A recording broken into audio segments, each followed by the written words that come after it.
IGPS FM radio. Score EU goals.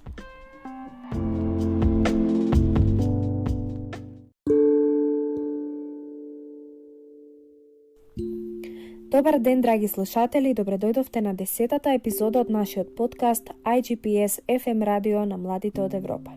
Денеска ќе разговараме за една тема која што представува еден навистина битен сегмент од историјата, но и од општото познавање на една индивидуа. Денеска ќе зборуваме за мрачните случувања за време на Втората светска војна, за монструозната и сурова борба за супериорност, за дехуманизацијата на се што не се совпаѓа во критериумите на ариевата раса и за начинот на кој да го продолжиме сеќавањето за ова нечовечно и неправедно убивање на милиони евреи, роми, синти и така натаму. Во знак на сеќавање, регионалната ромска образовна младинска асоциација заедно со своите партнери организираше изложба за да ја подигне свеста за случувањето од Втората светска војна врз ромите. По втор пат гостинка во нашиот подкаст е госпогица Урмета Арифовска и со неја подетално ќе зборуваме на оваа тема.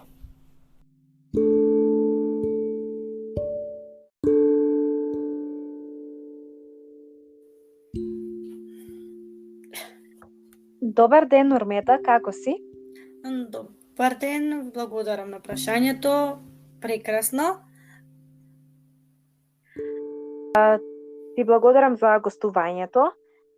Познато ни е дека пред некое време имаше изложба организирана од ваша страна со тема за Втората светска војна, фокусирана за геноцидот на ромите. Па дали може да ни кажеш нешто повеќе за оваа изложба, каде ја одржа, колку време траеше? Вака пред се ви благодарам на поканата и ви благодарам што имаме можност да споделиме повеќе информации за изложбата. Вака, изложбата беше насловена Расна диагноза циган, нацистичкиот геноцид врз синтите и ромите и долгата борба за признавање. Изложбата ја одржавме на две локации. Првата беше во Битола, во музеј на Македонија, која изложба беше промовирана од 20 март до 9 април. Потоа истата изложба се промовираше и во Скопје од 12 април до 28 април. Инаку, да се надовразам, темата на изложбата, како што спомнав и како што кажува и самиот наслов, е расна диагноза циган. Насочена беше во самата изложба е во 3 дела. Така што првиот дел се го носи и како и самиот наслов, првото поглавје на изложбата како и самиот наслов Расна диагноза циган, нацистичкиот геноцид врз синтите и ромите и долгогодишната борба за признавање. Второто поглавје беше геноцидот на синтите и ромите во Европа, окупирано од страна на нацистите, каде што се зборуваше за расната идеологија како државната докторина која донесена по 1933 година, кога синтите и ромите, исто како евреите, биле прогласени за неприродни раси. Потоа за целосна евиденција која се вршила за време на истражувачкиот центар од страна на Роберт Ритер и од Ева Јустин, па формираните општински принудени логори за синтите и роми, така масовните убивања за околу логорите, експериментите од страна на Менгеле и Ева Јустин врз синтите и ромските деца, посебно на децата близнаци, за отпорот на 16 мај, така натака. А третото поглавје се работеше за повојната историја и сегашната ситуација на ромите и синтите. Ти благодарам, Урмета. Можеме да видиме и по медиумските покривања кои што ги имаше за изложбата, дека има навистина многу фотографии, има дури и писма и сведочења. Па од каде се овие материјали, односно податоците со кои располага изложбата? Од каде ги добивте материјалите? Самата изложба е организирана од страна на Рома моментално во соработка со Централниот совет и германските синти и роми, документациониот културен центар на германските синти и роми, земјите од Западен Балкан, така што сите овие информации се добиени од документациониот културен центар на германските синти и роми, кој е под водство на еден од преживеаните на Романи, господин Романи Розе, каде што тие имаат ги собирале информациите и податоците. Пред се поголем дел од информациите се донесени од самиот музеј во Аушвиц, како и од сведочења на некои од преживеаните за време на геноцидот. Ти благодарам, Мурмета. Исто така, знам дека денеска оваа тема, особено за ромскиот геноцид, не е доволно позната за широката јавност, односно не се спомнува во едукативните материјали во школите, така што доколку доколку своеволно не ја истражиш овој сегмент од историјата, нема ни да знаеш дека постоел. Па дали ти сега може накратко да ни кажеш нешто за ромскиот геноцид? Кога се случил, како, колку жртви има? Така, вака, како што спомна и самата Емилија, ние во училиштето немавме многу информации за ромскиот геноцид. Се спомнуваше дека се имал геноцид и било Холокауст, меѓутоа повеќе се спомнуваше за евреите. Вака, за геноцидот на ромите почнал уште пред положбата на ромите, било уште пред доаѓањето на Хитлер на власт, така што уште во 1899 година Германската империја имало тајна информативна служба за ромите, каде имало ограничување на правата и слободата на ромите, при што имале посебен третман на кои ги сметале како го нарекувале третман на криминалци, кратци, како и шпиони. Исто така имале ограничување на слободата на движење на јавни места, задолжително собирање на лични податоци, идентификацијски карти, отисоци, фотографии и така натака. Потоа во 1926 година, за време на Вајмарската република, е донесен законот за борба против циганите, бездомници и безделници, како и присилно гетерализирање на ромите во изолирани заедници во точно определени области.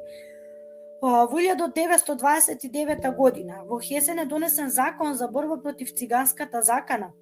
Исто така, каде што правеле неосновани апсење и притварање на ромите под изговор дека на тој начин се превенираат криминалните дејства.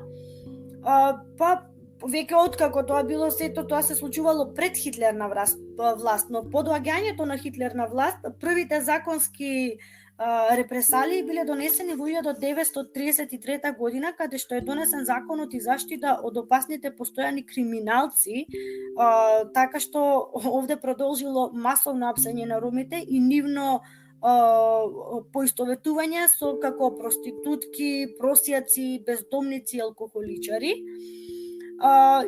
Па потоа продолжиле Нирнбергските закони, расни закони, каде што се донесени за ограничување на правата на евреите. Исто така е направен и пакен закони, набрзо за проширен и применет, истиот закон е применет и на ромите. Во 1935 година законот за заштита на германската крв и чест бил таков закон донесен, тоест било донесена забрана за брачни и вонбрачни заедници помеѓу евреите, ромите и германците.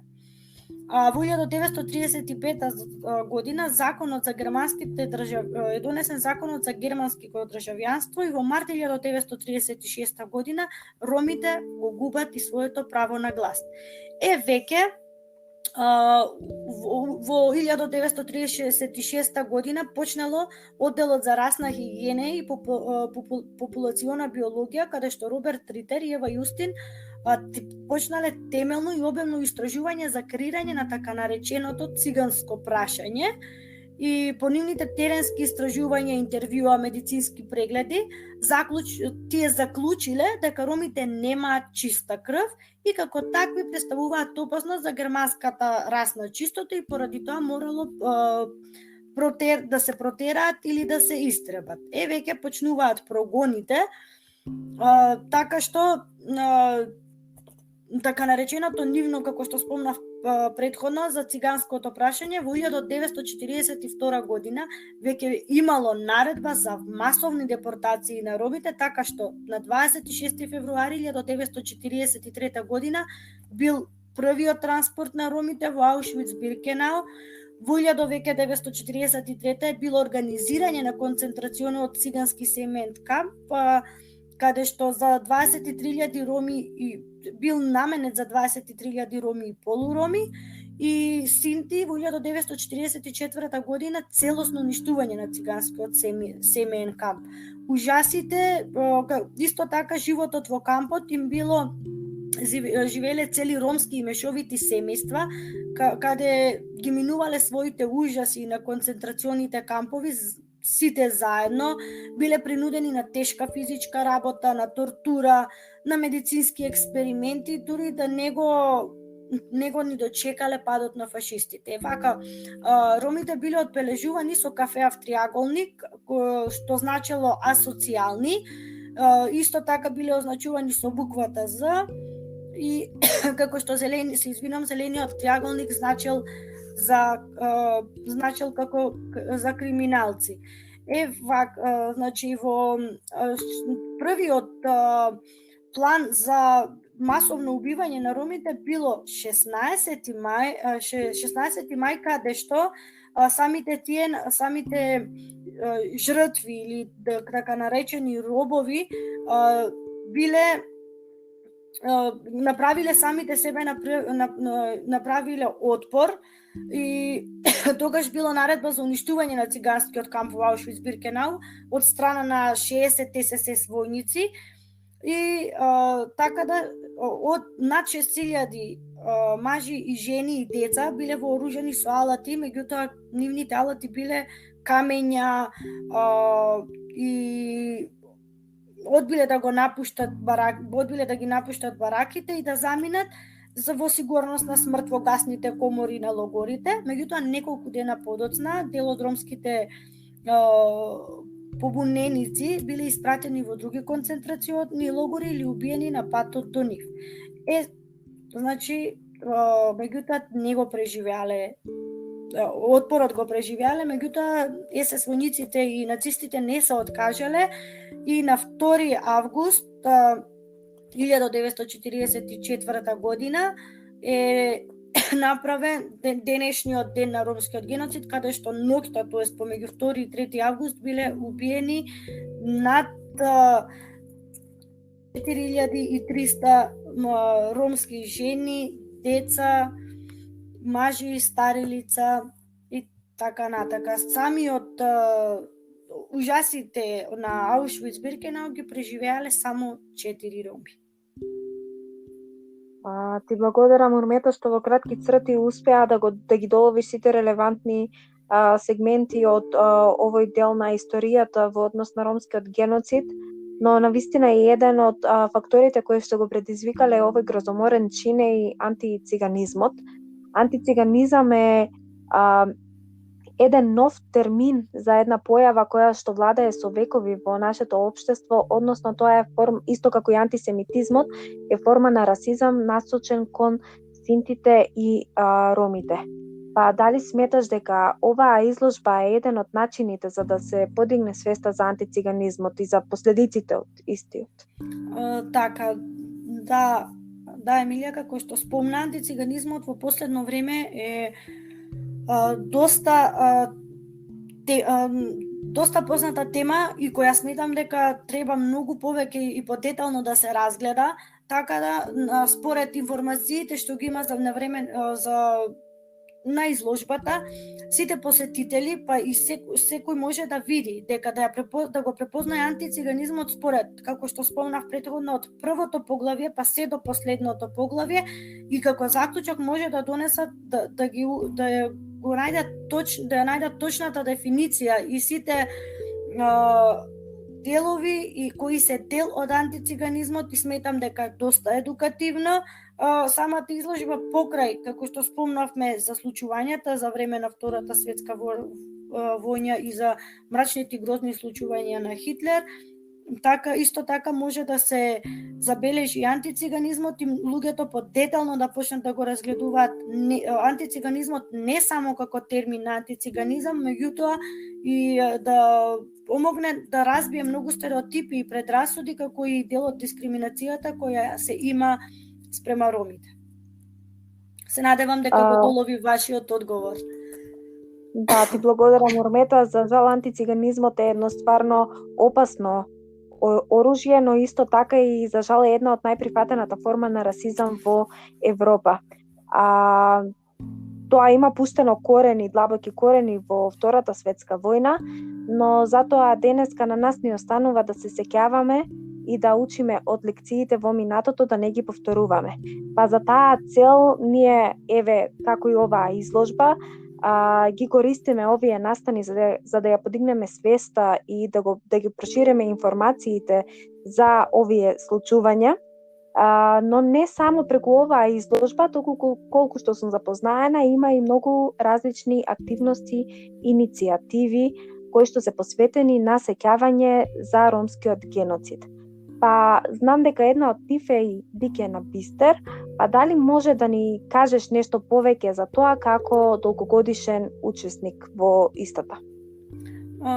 Така, Еме, значи Дикена Бистер или гледај, не заборавај на англиски Look at Forget, се одржува секоја година организирана од страна на младинската мрежа Тернипе, во која што се членуваат повеќе организации од од западните земите од Западен Балкан и Турција.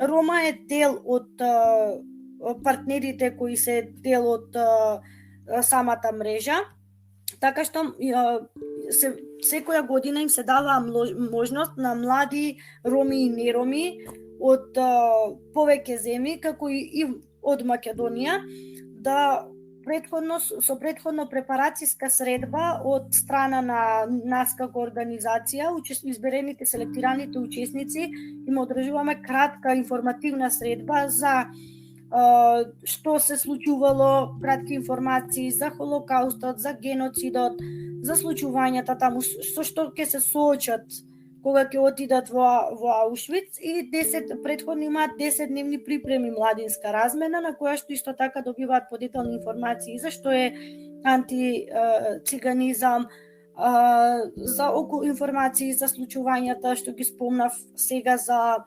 Холокаустот, за логорите, имаат можност да го посетат музејот Аушвиц и Аушвиц-Биркенау. Така што после со тоа ги споделуваме информациите, ги прошируваме информациите за случувањата, што се случувало.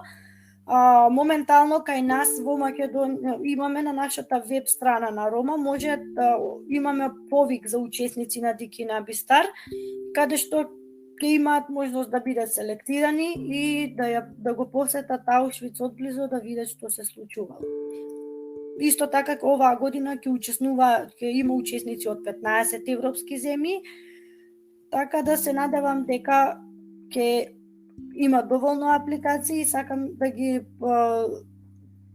ги подкрепиме учесниците да ја имаат таа можност да го посетат и да видат што се случувало, така што се надевам дека овој едукативен настан ќе придонесе и во своите заедници, па и пошироко. Ти благодарам, Мурмета. Се надевам дека нашите слушатели слушаат и дека ќе бидат заинтересирани да аплицираат, бидејќи на вистина тоа е нешто нешто кое што на вистина е битно секој жив човек да отиде таму и да види што се случувало во минатото, да го види тој дел од историјата.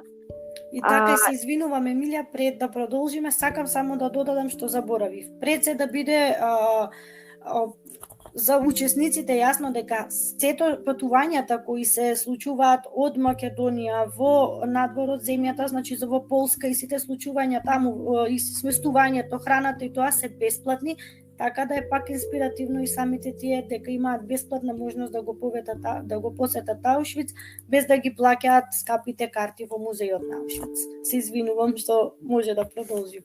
Нема проблем. Дали за крај сакаш уште нешто да изјавиш за нашите слушатели? Пред се, ова е тешка тема.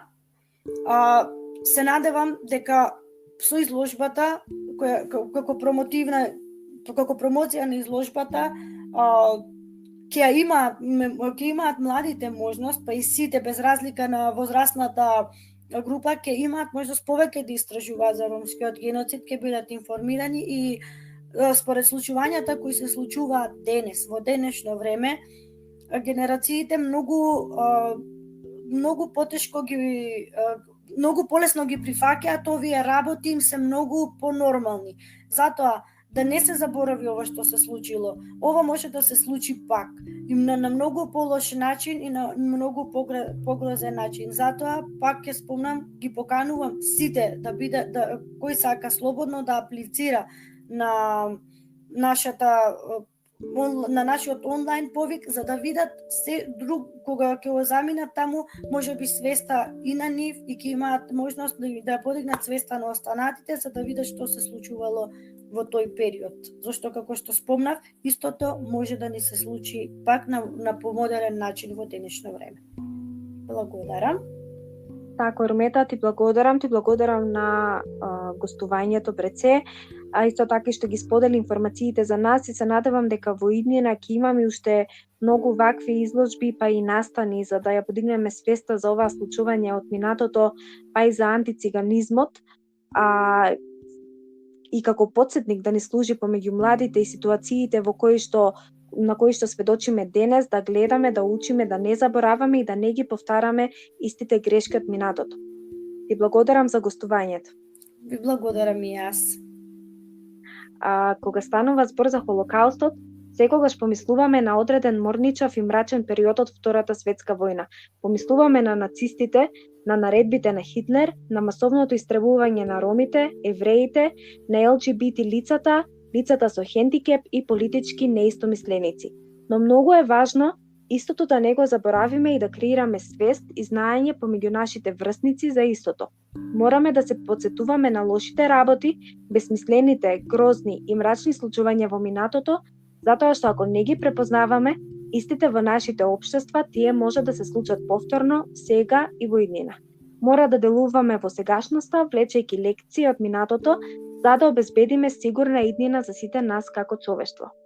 Ви благодарам, драги слушатели, за вашето внимание. Се надевам дека ќе го зачувате вашето внимание и вашата заинтересираност и за наредната епизода во која што исто така ви ветуваме интересни гости и многу едукативни теми, а до тогаш ви посакувам убав ден.